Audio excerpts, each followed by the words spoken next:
پھر کہتا ہوں کہ میں اس وقت پاکستان کے ایک سلجھے ہوئے پڑھے لکھے باشعور طبقے سے مخاطب ہوں. یہ میرا الزام نہیں ہے. آپ پاکستان بیورو آف اسٹیٹسٹک کا ریکارڈ اٹھا لیں, وہ آپ کو بتائے گا کہ 4.25 سال کی حکومت کے بعد 1 کروڑ نوکریاں دینا تو درکنار, 2.5 کروڑ لوگوں کو بے روزگار کر دیا گیا, 1 کروڑ سے زائد لوگوں کو بے گھر کر دیا گیا, اور پھر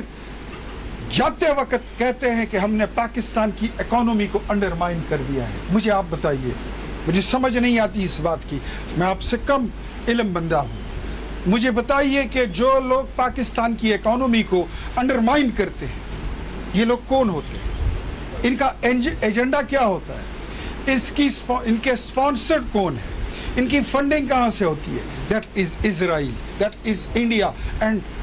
پاکستان کے جتنے دشمن قوتیں ہیں جو سی پیک کو ہضم نہیں کر سکتے, جو گوادر پورٹ کو بنتا اور پنپتا نہیں دیکھ سکتے, وہ لوگ ان کو فیڈ کرتے ہیں. بی ایل اے کو کون سپورٹ کر رہا ہے؟ یہی لوگ. اور ان کی سیاسی سپورٹ بی ایل اے جیسی تنظیموں کی, دہشت گرد تنظیموں کی کون کر رہا ہے؟ پاکستان تحریک انصاف. میں جب بات کرتا ہوں تو ان سے پوچھتا ہوں, سوال کرتا ہوں کہ correct me if I am wrong, کیا یہ بی ایل اے جو ہے یہ آپ کا عسکری ونگ ہے یا آپ ان کے سیاسی ونگ ہے؟ تو یہ چیزیں ان پہ ہمیں فکر کرنا ہوگا کہ ہمارا ملک,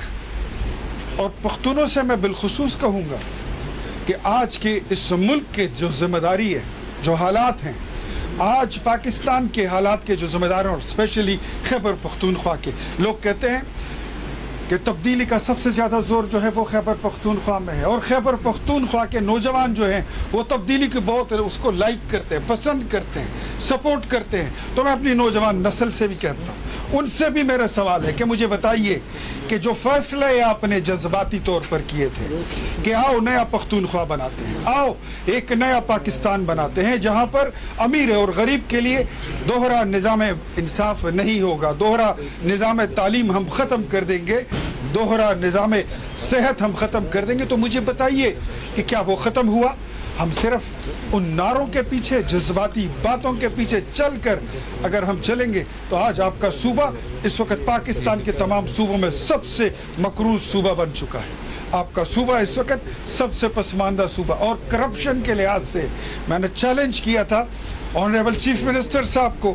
کہ چیف منسٹر صاحب اس وقت اس خطے میں سب سے کرپٹ اور بدنام اگر کوئی علاقہ ہے یا صوبہ ہے تو وہ ہمارا خیبر پختونخوا بن چکا ہے. And all the credit goes to Tehreek Insaf and all their chief ministers جو ابھی تک یہاں پر حکومت کر رہے ہیں. کوئی میری بات کو, میرے چیلنج کو قبول بھی نہیں کرتا. میں ان کو مناظرے کے لیے کہتا ہوں کہ کم اوور ٹی وی پر بیٹھتے ہیں, correct me if I am wrong, مجھے غلط ثابت کریں, مجھے پیکا ایکٹ میں آپ نوٹس کریں. کوئی نہیں آتا. تو ہماری جو نوجوان نسل ہے, میری ان سے اتنی التماس ہے کہ اگر آپ ایک غلط سمت میں سفر کر رہے ہیں, چاہے آپ کی رفتار تیز ہو یا غلط ہو, وہ نقصان ہے. تو فرسٹ آف آل ہمیں اپنی ڈائریکشن ٹھیک کرنی ہوگی, ہمیں اپنی سمت کا تعین کرنا ہوگا, ری ڈائریکشن آف ہماری جو کریکشن آف